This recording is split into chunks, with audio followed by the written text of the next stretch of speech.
नमस्ते मेरे प्यारे विद्यार्थियों, आप सभी का मेरे चैनल हिंदी विद दीप्ति मेहता में हार्दिक स्वागत एवं अभिनंदन। हम कक्षा 9th पाठ्य पुस्तक क्षितिज के गद्य खंड को पढ़ रहे थे, जिसको हमने आज समाप्त कर लिया है। आज हम उसके काव्य खंड की तरफ बढ़ रहे हैं। अब हम हमारे पद्य भाग को देखेंगे। देखिए, ये आपके काव्य खंड का पेज है। कक्षा 9 की पुस्तक में काव्य खंड, उसे सबसे पहले ये वैष्णव जन तो तेने कहिए ये दे रखा है, नरसिंह मेहता द्वारा लिखा हुआ है। गुजरात के प्रसिद्ध संत कवि थे, उनका यह भजन गांधी जी के आश्रम में प्रार्थना के समय गाया जाता था। इससे प्रश्न नहीं बनेगा, हमारे को पढ़ना है आज हमारा 9वां पाठ वैसे, और काव्य खंड का फर्स्ट, जिनके कवि है कबीरदास जी। आप सभी परिचित है कबीरदास जी से। ये है हमारे कबीरदास जी। सबसे पहले हम इनका जीवन परिचय जान लेते हैं। कबीरदास जी का जीवन परिचय, वैसे कबीरदास जी के जीवन परिचय के बारे में बहुत सारी किंवदंतियाँ हैं, फिर भी हम हमारे पुस्तक में जो दे रखा है उसको हम पढ़ लेते हैं। चलो, कबीर के जन्म और मृत्यु के बारे में अनेक किंवदंतियाँ प्रचलित है। कहा जाता है कि सन 1398 में काशी में उनका जन्म हुआ था। 1398 में कहाँ पर उनका जन्म हुआ था? काशी में। काशी में आपका जन्म हुआ था और सन 1518 के आसपास मगहर में आपका देहांत हो गया। कबीर ने विधिवत शिक्षा नहीं पाई थी, परंतु सत्संग, पर्यटन तथा अनुभव से उन्होंने ज्ञान प्राप्त किया था। कुछ लोग काशी को मानते हैं, कुछ लोग लहर तारा को मानते हैं। ऐसे सब अपने अपने हिसाब से अलग अलग मानते हैं इनका जन्म स्थान, पर अपने को पुस्तक में दिया हुआ है उसी को पढ़ना है। इसलिए हमें ध्यान रखना है काशी 1398 और मगहर में देहांत 1518 में। 1398 आपको ध्यान रखना है क्योंकि मीरा, कबीर, इनके जन्म स्थान के बारे में एग्जाम में पूछा जाता है। भक्तिकालीन निर्गुण संत परंपरा, आपको ये ध्यान रखना है ये कौन से काल के कवि थे? भक्ति काल के। भक्ति काल में दो संत परंपरा प्रचलित में थी, एक सगुण थी और एक निर्गुण थी। तो यह निर्गुण संत परंपरा के प्रमुख कवि कबीर माने जाते थे। कबीर की रचनाएं मुख्यतः कबीर ग्रंथावली में संकलित है, किंतु कबीर पंथ में उनकी रचनाओं का संग्रह बीजक ही प्रमाणिक माना जाता है। यानी अपने को ध्यान रखना है बीजक। अगर इनसे एग्जाम में कुछ भी प्रश्न पूछते हैं, बीजक से प्रश्न हमेशा पूछा जाता है कि इनकी रचनाओं का संग्रह किसमें है, तो बीजक में। कुछ रचनाएं गुरु ग्रंथ साहब में भी संकलित है। कबीर अत्यंत उदार, निर्भय तथा सदगृहस्थ संत थे। राम और रहीम की एकता में विश्वास रखने वाले कबीर ने ईश्वर के नाम पर चलने वाले हर तरह के पाखंड, भेदभाव और कर्मकांड का खंडन किया। उन्होंने अपने काव्य में धार्मिक और सामाजिक भेदभाव से मुक्त मनुष्य की कल्पना की। कबीरदास जी मानते थे कि न कोई हिंदू न कोई मुसलमान, सब मनुष्य है और मनुष्य मनुष्य में भेद नहीं होना चाहिए। वह मानते थे ये सब पाखंड है जो भेदभाव करते हैं, जो कर्मकांड को मानते हैं, वो कर्मकांड का बिल्कुल खंडन करते थे और सामाजिक भेदभाव से वह मुक्त मनुष्य की कल्पना करते थे। उन्होंने अपने दोहों में भी वही किया है। ईश्वर प्रेम, ज्ञान तथा वैराग्य, गुरु भक्ति, सत्संग और साधु महिमा के साथ आत्मबोध और जगत बोध की अभिव्यक्ति उनके काव्य में हुई है। आपको ध्यान रखना है कि ईश्वर प्रेम, ज्ञान और वैराग्य, गुरु भक्ति, सत्संग और साधु महिमा के संबंधित उनकी साखियाँ, शब्द सारे इससे संबंधित है, दोहे आदि। कबीर की भाषा की सहजता ही उनकी काव्यात्मकता की शक्ति है। जनभाषा के निकट होने के कारण उनकी काव्य भाषा में दार्शनिक चिंतन को सरल ढंग से व्यक्त करने की ताकत है। इनके इससे क्वेश्चन आता है तो हमेशा कबीरदास जी के इन्हीं से क्वेश्चन बनता है, या तो दोहों से क्वेश्चन बनता है या फिर इनके बीजक से क्वेश्चन होता है। ठीक है, तो आप बीजक को ध्यान रखिएगा। अब हम पाठ परिचय को देख लेते हैं। यहाँ संकलित साखियाँ, हमारे पाठ में एक तो साखियाँ संकलित है और एक शब्द संकलित है।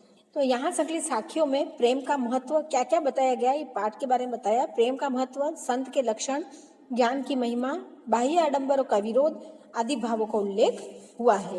पहले शब्द ये तो था हमारी साखियों में, क्या क्या बताया, तो साखियों में हमारे प्रेम के महत्व के बारे में बताया, संत के क्या क्या लक्षण होने चाहिए उसके बारे में बताया, ज्ञान की महिमा के बारे में बताया और बाह्य आडंबरों का विरोध के बारे में बताया है। और हमारा शब्द है उसमें पहला जो शब्द है उसमें बाह्य आडंबरों का विरोध एवं अपने भीतर ईश्वर की व्याप्ति का संकेत है। तो दूसरे शब्द में ज्ञान की आंधी के रूपक के सहारे ज्ञान के महत्व का वर्णन कबीरदास जी ने किया है।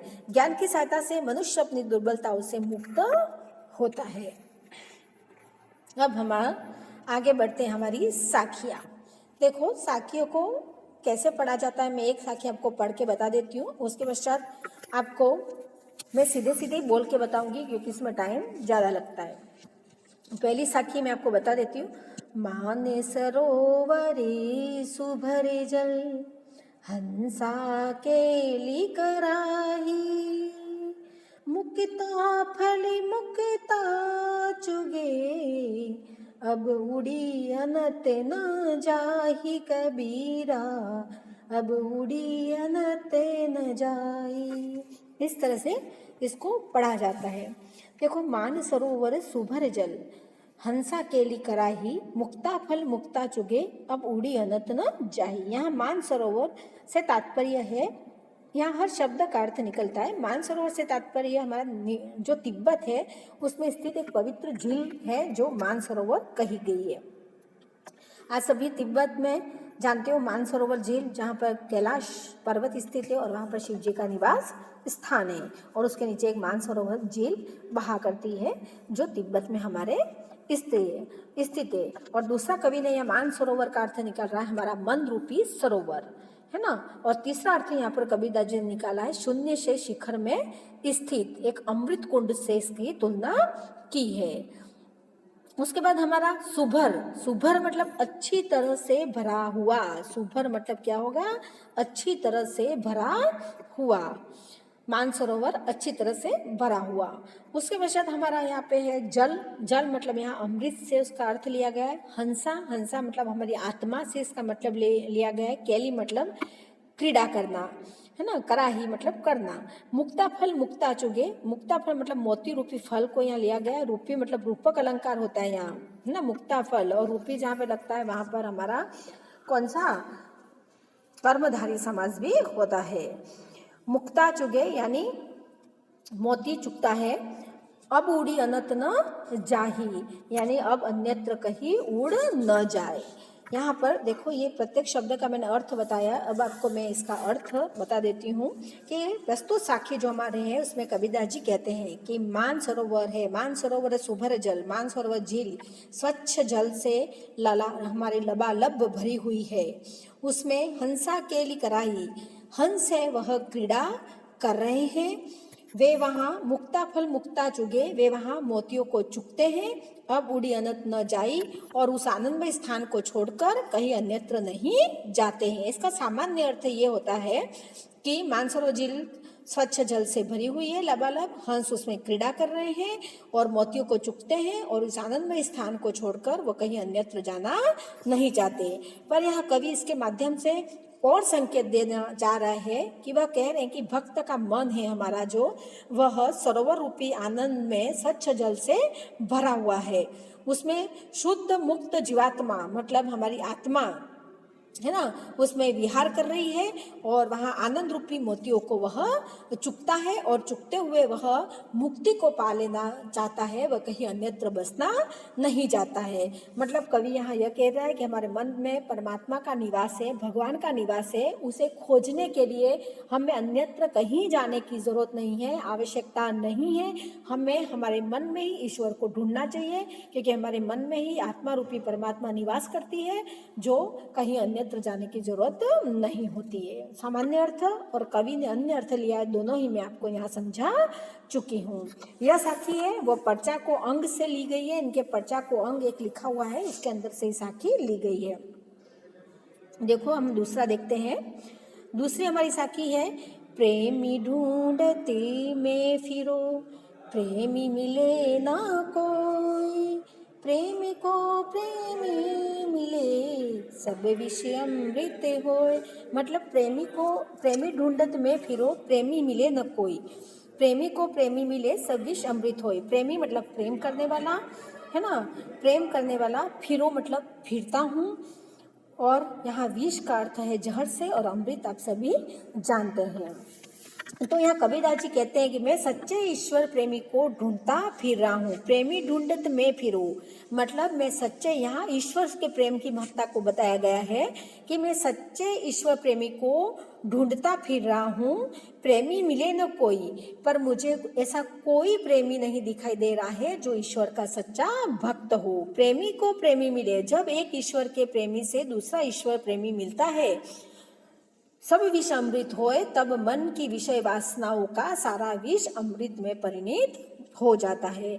यानी यहाँ हमारा कवि ये कहना चाह रहा है कि ईश्वर प्रेम के प्रवाह से हृदय आनंद से भर जाता है और हमारी सारी बुराइयां समाप्त हो जाती है। इसलिए हमें ईश्वर से प्रेम करना चाहिए ताकि हमारी सारी बुराइयां दूर हो जाएगी। तो प्रेमी ढूंढत में फिरो, मैं प्रेमी को ढूंढता फिर रहा हूँ, पर मुझे कोई ईश्वर प्रेमी दिखाई नहीं दे रहा है, क्योंकि जब एक ईश्वर से दूसरा ईश्वर मिलता है, यानी एक प्रेमी से दूसरा प्रेमी ईश्वर प्रेमी मिलता है, तब मन की सारी विषय वासना समाप्त हो जाती है और हमारा मन है वह अमृत में परिणित, हमारे मन में जो विष भरा हुआ है, जो दुर्भावनाएं फैली हुई है, वह अमृत में परिणित हो जाते हैं। यानी कवि कुल मिला के यहाँ यही कहना चाह रहे हैं कि ईश्वर के प्रेम करो तो सारी बुराइयां नष्ट हो जाती है। यहाँ पर रूपका शक्ति अलंकार है ना, सभी में अधिकतर रूपका अति शक्ति अलंकार, रूपक अलंकार यहाँ दे रखा है। तीसरा हमारा साखी है, हस्ती चढ़िए ज्ञान को सहज दुलीचा डारी, स्वान रूप संसार है भूखन दे झक मारी। हस्ती हाथी से मतलब है यहाँ, सहज मतलब सरल स्वाभाविक, दुलीचा मतलब आसन और स्वान मतलब कुत्ता।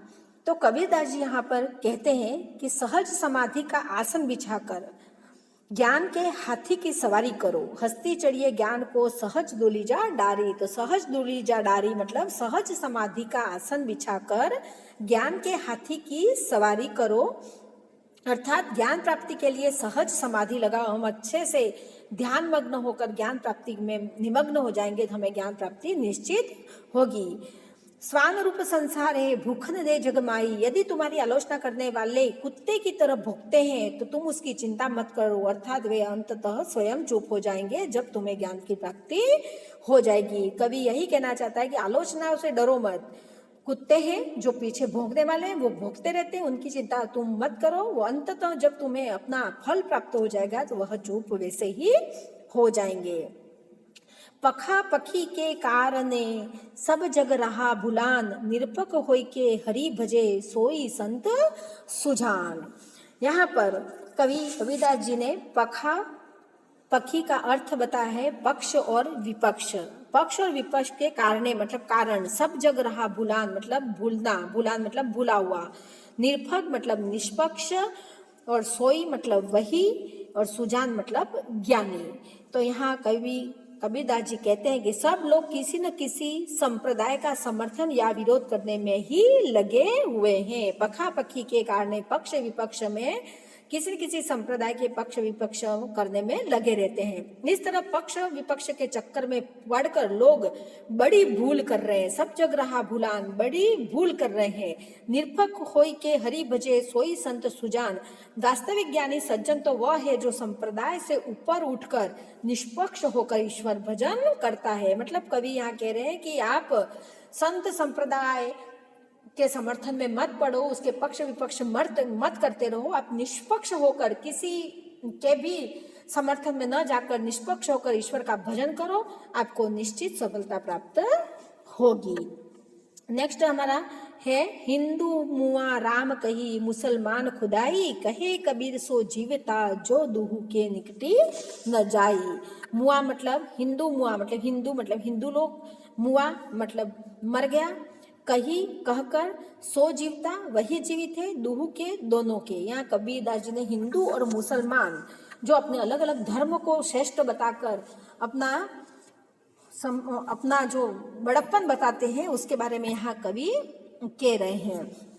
कबीरदास जी यहाँ कह रहे हैं कि हिंदू मुआ राम कही, हिंदू अपने धर्म को श्रेष्ठ मानकर राम का नाम लेकर मरता है, तो मुसलमान खुदाई, मुसलमान खुदा का, परंतु कहे कबीर सो जीवता जो दुहू के निकटे न जाई, परंतु जो इन दोनों संप्रदाय के चक्कर में न पड़कर भगवान की आराधना करता है वही व्यक्ति जीवित है। अर्थात उसका जीवन सार्थक है और सच्चा ज्ञान प्राप्त कर अमर हो जाता है, जो इस धार्मिक कट्टरता और संप्रदाय से ऊपर उठकर भगवान की सच्ची साधना करता है। हिंदू मुसलमान न करता रहे, भगवान एक है, एक को ही मानकर सच्ची साधना करेगा, वही संसार को पार पा सकता है। कवि यहाँ यही कहना चाह रहा है कि धर्म, हिंदू मुसलमान के धर्म के भेदभाव में आप न पड़े रहे। नेक्स्ट हमारे काबा फिरी काशी भया, राम ही भया रहीम, मोट चुन मेदा भया, बैठी कबीरा जीम। यहाँ पर कबीरदास जी काबा मतलब कह रहे हैं मक्का। आपने देखा होगा मुसलमान का जो स्थान है मक्का मदीना, उसको काबा कहा जाता है, जो मुसलमानों के लिए पवित्र तीर्थ माना गया है। भया मतलब राम ही भया रहीम, भया मतलब हुआ। मोट चुन मैदा भया, मोट चुन मतलब मोटा आटा, और जीम मतलब भोजन करना। यहाँ पर धार्मिक संकीर्णता को त्यागने का संदेश देते हुए कबीरदास जी कहते हैं कि काबा ही काशी है, राम व रहीम का नाम भी एक समान पवित्र है। यानी कबीरदास जी कह रहे हैं कि मुसलमानों का स्थान काबा जो कहा जाता है मक्का मदीना, और हमारे हिंदुओं का स्थान काशी, दोनों एक ही है, उससे आप ऊपर उठिए। राम और रहीम का नाम भी उतना ही पवित्र है, एक समान है। भाव यह है कि मनुष्य को काबा, काशी, राम, रहीम में कोई भी भेदभाव नहीं करना चाहिए। जो भी भेदभाव करता है वह अयोग्य व्यक्ति माना जाता है, जिसे मोटा अर्थात खाने के अयोग्य समझा जाता है। वही अब मैदा के समान एकदम बारीक हो गया है और उसे खाते हुए मुझे आनंदानुभूति होती है। अर्थात धार्मिक एकता एवं समानता रखने में ही समाज का हित है। यानी कबीरदास जी यही कहते हैं कि इन सब भेदभावों को भूलकर हमें एक हो जाना चाहिए, एकदम मोटे आटे की तरह न होकर मैदे के समान एकदम बारीक होकर दोनों आपस में मिल जाना चाहिए, जिससे ही आनंदानुभूति होती है धार्मिक एकता में ही। यहाँ कबीरदास जी धार्मिक एकता की बात कर रहे हैं कि हिंदू मुसलमान, राम रहीम, है ना, मक्का मदीना काशी आदि न करें, सभी एक ही है और एक में ही रहना चाहिए सभी को। यहाँ पर मैदे की तुलना की गई है कि मैदा जिस तरह से बारीक होता है उसी तरह भी आप भी मिलजुल कर रहिए। ऊंचे कुल का जनमिया, जे करनी उच न होई, सुबरन कलश सूरा भरा, साधु निंदा सोई कबीरा, साधु निंदा सोई। ऊंचे कुल में जन्म लेने वाला, जन्मिया मतलब जन्म हुआ, करनी मतलब कर्म, काम, सुब्रन सोना, सुरा शराब, सुरा शराब आप सभी जानते हैं, साधु मतलब सज्जन लोग। यहाँ कबीरदास जी कहते हैं कि ऊंचे कुल का जन्मिया, केवल ऊंचे खानदान या श्रेष्ठ कुल में जन्म लेने से ही, जे करनी उच्च न होई, लेने से ही कोई व्यक्ति महान नहीं बन जाता, इसके लिए उसे कर्म भी अच्छे करने चाहिए। मतलब ऊंचे कुल में जन्म लेने से ही व्यक्ति महान या ऊंचा नहीं हो जाता, उसके कर्म भी अच्छे होने चाहिए। सुबरन कलश सूरा भरा, यहाँ जैसे कभी कहना चाह रहे कि सोने जैसी मूल्यवान धातु से बने कलश में भी यदि शराब भरी गई हो तो भी सज्जन उसकी निंदा ही करते हैं। साधु निंदा होई, उस सोने के कलश में भी शराब भर दी जाए तो साधु सज्जन व्यक्ति उसकी निंदा ही करेगा। अर्थात श्रेष्ठ कर्म करने से ही व्यक्ति महान बनता है, वरना कितना भी ऊंचा वो हो जाए वह निंदनीय ही होता है। यहाँ दृष्टांत अलंकार का प्रयोग किया गया है, क्योंकि यहाँ दृष्टांत जैसे मूल्यवान धातु का दृष्टांत के रूप में यहाँ पर उपयोग किया गया है सोने का। तो ये तो थे बच्चों आपके साखिया। अब हमारे यहाँ दो शब्द दे रखे हैं, या पद भी कह सकते हैं, इसको हम पढ़ लेते हैं। मोको कहाँ ढूंढे बंदे, मैं तो तेरे पास में, ना मैं देवल ना मैं मस्जिद, ना काबे के लास में, ना तो कोने क्रियाकर्म में, नहीं योग बेराग में, खोजी हो तो तुरते मिली हो पल भर की तालाश में, कहे कबीर सुनो भई साधु सब श्वासों की श्वास में। सबसे पहले हम कठिन शब्दार्थ जान लेते हैं। मोको मुझे, कहाँ ढूंढे बंदे कहाँ ढूंढ रहा है, मैं तो तेरे पास में ही हूँ, ना देवल मतलब देवालय मंदिर, ना कैलाश यानी हिंदुओं का पवित्र तीर्थ, क्रियाकर्म मतलब कर्मकांड, ये रहा क्रियाकर्म कर्मकांड, उसके पश्चात दे रखा बेराग योग साधना या वैराग्य, खोजी खोजने वाला, मिली हो मतलब मिलना, पल भर की तलाश मतलब तलाश करना, श्वास मतलब श्वास। ठीक है, तो अब हम इसका अर्थ को जानते हैं।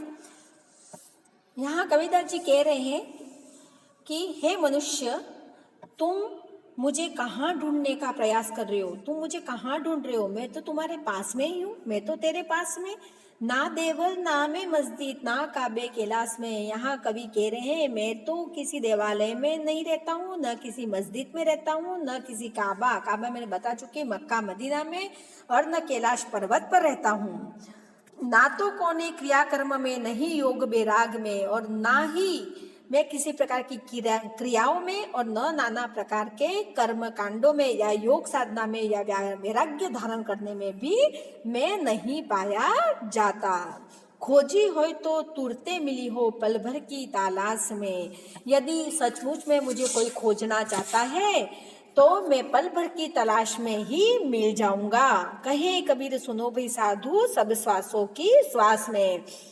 आगे कबीरदास जी कह रहे हैं हे संतो, मैं तो हर प्राणी की श्वास श्वास में बसा हुआ हूँ, अर्थात प्रत्येक प्राणी के सांस में मेरा निवास है, अतः मुझे बाहर नहीं अपितु अपने अंदर खोजने की ही आवश्यकता है। यानी यहाँ पर जो मनुष्य देवालय, मस्जिद, मक्का मदीना, काशी सब जगह जा जाके भगवान को ढूंढते हैं, उसके पर इन्होंने व्यंग करा है और कह रहे हैं कबीरदास जी कि भगवान कह रहे हैं कि तू मुझे और कोई मत ढूंढ, मैं तो तेरे पास में ही हूँ, तुझे न तो देवालय जाने की जरूरत है, न मस्जिद में, न काबे में, न कैलाश में, न किसी वैराग्य में, न किसी क्रियाकर्म में। अगर तुझे मुझे ढूंढना है तो मैं तो तुझे पल भर की तलाश में ही मिल जाऊंगा। हे कहे कबीर सुनो भाई साधो, सब कबीरदास जी कह रहे हैं कि सभी साधु लोग सुने कि मैं तो सबके श्वास श्वास में बसा हूँ, मुझे अपने अंदर ही खोजे, बाहर खोजने की जरूरत नहीं है। अब हमारा दूसरा शब्द या पद, संतो भई आई ज्ञान की आंधी रे, भ्रम की टाटी सबे उड़ानी, माया रहे न बांधी, हिति चित्त की द्वे धुनी गिरानी, मोह बलिंडा टूटा, तृष्णा छानी परी घर उपरी, कुबधी का भांडा फूटा, जोग जुगती करी संतो बांधी, निरचू चुवे न पानी, कूड़ कपड़ काया का निकस्या, हरि की गति सब जब जानी, आंधी पीछे जो बल बूठा, प्रेम हरि जन भीना, कहे कबीर भान के प्रगटे, उदित भया तम खीना।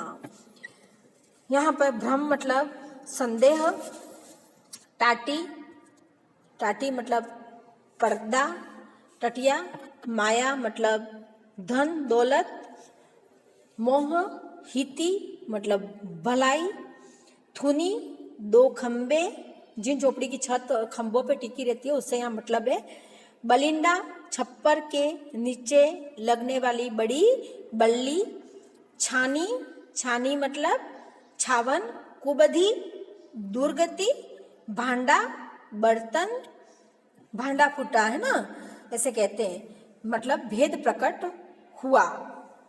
निर्चु, निर्चु मतलब निश्चिंता पूर्वक, चुवे, चुवे मतलब टपके, काया शरीर, ये रहा काया शरीर, बूठा, बूठा बरसा फैला, हरिजन, हरिजन मतलब भगवान के भक्त, भीना, भीना ये रहा बिक गए, भान सूर्य, तम अंधकार, और खीना मतलब क्षीण या मंद हो गया। यहाँ कबीरदास जी है जो ज्ञान का महत्व बताते हुए कहते हैं कि संतो भाई आई ज्ञान की आंधी रे, कि हे भाई, हे यहाँ हे भाई किसको कहा गया, संतों को, संतों साधुओं को, कि हे भाई साधुओं ज्ञान की आंधी आ गई है। जिस प्रकार भ्रम की टाटी सबे उड़ानी, माया रहे न बांधी, जिस प्रकार आंधी आने पर आड़ के लिए लगाई टटिया अर्थात पर्दे उड़ जाते हैं, उसी प्रकार ज्ञान उत्पन्न होने पर मेरे सारे भ्रम नष्ट हो गए हैं। हिति चित्त की दे द्वे धुनी गिरानी, मोह बलिंडा टूटा। अब मैं वास्तविकता और अवास्तविकता का भेद समझने लगा हूँ, अब माया रूपी रस्सी भी टूट गई है, अर्थात माया के बंधन समाप्त हो गए। तृष्णा छानी परी घर ऊपरी, कुबधी का भांडा फूटा। जैसे प्रबल आंधी के वेग के कारण छप्पर में लगी धुनी खंबे गिर जाते हैं, उसी प्रकार ज्ञान की प्राप्ति में बाधक मोह और आसक्ति के खंबे अब ढह गए हैं। जोग जुगती करी संतो बांधी निर्चु चुवे न पानी। इतना ही नहीं, तृष्णा रूपी छप्पर को संभाले हुए मोह रूपी शतीर के टूटते ही शारीरिक अहंकार रूपी छप्पर भी गिर पड़ा है। अर्थात मोह तृष्णा के समाप्त होते ही शारीरिक अहंकार समाप्त हो गया है। कूड़ कपड़ काया का निक्स्या हरि की गति जब जानी।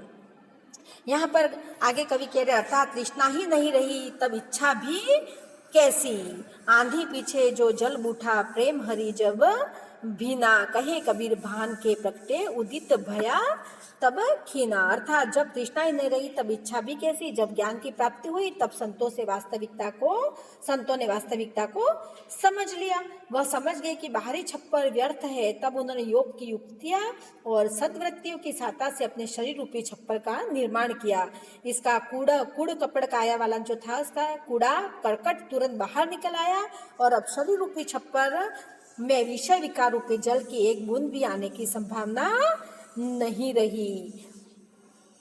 ज्ञान की सांधि के बाद प्रभु की भक्ति रूपी वर्षा जल हुई और उसने समस्त भक्त जन भीग गए, अर्थात भक्ति में सरोवर हो गए। कबीरदास जी कहते हैं कि जब वर्षा के पश्चात ज्ञान रूपी सूर्य का उदय हुआ तो उससे मन में जो अज्ञान रूपी अंधकार समाया हुआ था वह भी पूरी तरह से समाप्त हो गया। यहाँ पर कवि कुल रूप से यही कहना चाह रहे हैं कि जब व्यक्ति में ज्ञान की आंधी आती है, ज्ञान आता है, तब ये सारी तृष्णाओं से मुक्त हो जाता है, मोह माया से मुक्त हो जाता है। सारी उसके अंदर जो दुर्बुद्धि होती है वह नष्ट हो जाती है, वासना इसके अंतर्गत समाप्त हो जाती है। और जिस तरह जो खप्पर लगे हुए होते हैं, जो हवा के झांकी आती है और खप्पर सारे उड़ जाते हैं, उसी प्रकार यहाँ पर भी मोह माया रूपी खप्पर उड़ गए हैं और मनुष्य वास्तविकता को समझने लग गया है। यानी कुल मिलाकर यहाँ कबीरदास जी ज्ञान की महत्ता को समझा रहे हैं। बच्चों, यहाँ पर यह पाठ समाप्त होता है। दो थे हमारे साखी और सबद, जिसको हमने पढ़ लिया है।